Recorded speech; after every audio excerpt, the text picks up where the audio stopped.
Hello friend, welcome to my channel. আমি doctor Chandrakant. আজ আপনাদের জিভের ওপরে অনেক সময় সাদা আস্তরণ পড়ে যায় বা জিভ সাদা হয়ে যায়। তার কারণ কী কী কারণে হয় আজকে সে বিষয়ে আলোচনা করবো। চ্যানেল নতুন, চ্যানেল সাবস্ক্রাইব করবেন। চলুন শুরু করা যাক।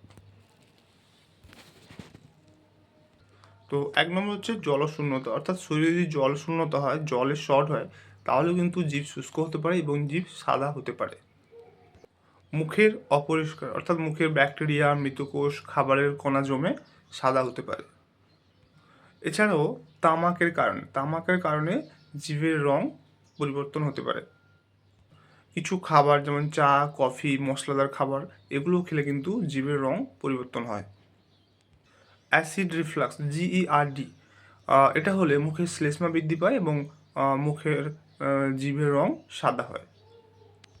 এছাড়াও আরেকটা হচ্ছে ওরাল থ্রাস, ক্যান্ডিডা ইস্টের ইনফেকশনের কারণে জিভের রং সাদা হতে পারে। এছাড়াও লিউকোপ্লাকিয়া হলে এটা জিভে শক্ত এবং সাদাটে একটা প্লাক জমা হয়, সে কারণে হতে পারে।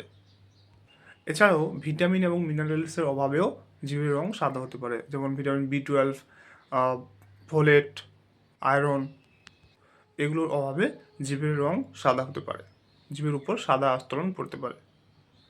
এছাড়াও সিফিলিস রোগেও জিভের রং সাদা বর্ণ সৃষ্টি করতে পারে। তো এক্ষেত্রে করণীয় কি? প্রচুর পরিমাণে জল পান করুন, মুখ পরিষ্কার করুন এবং দরকার হলে চিকিৎসকের পরামর্শ নিন। তো আজকে জানলেন যে জিভের উপর যে সাদা আস্তরণ পড়ে ঠিক কী কারণে পড়ে এবং এর জন্য কী করবেন সেটা আজকে জানলেন। তো যাদের জিভের উপর সাদা আস্তরণ পড়ছে বা সাদা হয়ে গেছে, এই পদ্ধতি অ্যাপ্লাই করুন, অবশ্যই ভালো ফল পাবেন।